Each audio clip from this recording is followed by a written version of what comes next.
Hi, this is Joel. Welcome to part one of our 10-part series on work from anywhere best practices. I predict we are on a collision course between the desires of workers and the desires of leaders. If you look at the data from Gallup, 80% of workers want to work where they want to work, and 90% want to work when they want to work. In other words, they want total flexibility. 61% of all employees, they want to work fully remote.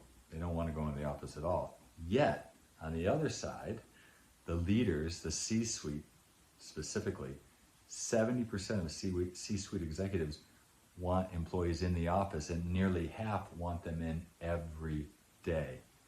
You can combine those opposite stats with the fact that almost half of employees are looking for jobs, and nearly 60% of employees will leave their current jobs for more flexibility.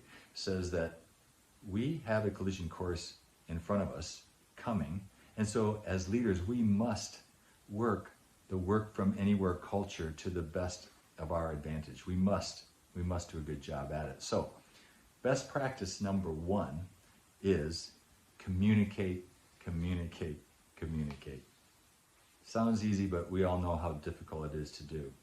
And what I have found and what I've read in talking to people is workers fill the gaps with negatives. In other words, if they're not invited to a call or a meeting that they used to be invited to when they were in the office, or they're not hearing from their boss as much as when they were in the office, they fill that gap with negativity. Oh, I'm not wanted anymore. They don't want me in that meeting. They don't care about my input. No one is listening to me anymore. In fact, most people are leaving their jobs because they don't feel listened to. So it is critically important as leaders that we not get lazy, that we schedule very regularly staff meetings, decision-making meetings with the same groups of people that we had when we were all in the office together. We have to define who needs to be in what meeting, who needs to be part of what decision. And again, you have to have the same expansive thought process as you did when everybody was in the office.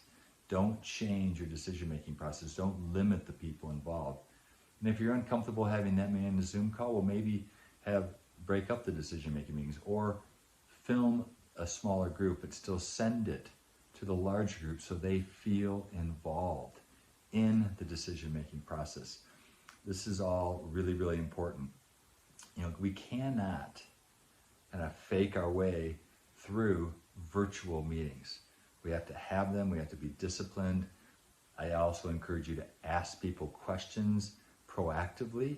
Don't expect people to speak up because it's harder on Zoom calls. So keep disciplined, communicate. Ask people questions, follow up with phone calls afterwards, see how they're doing, see what they thought of the meeting. This is incredibly important and the number one best practice for work from anywhere cultures. We'll see you next week for best practice number 2.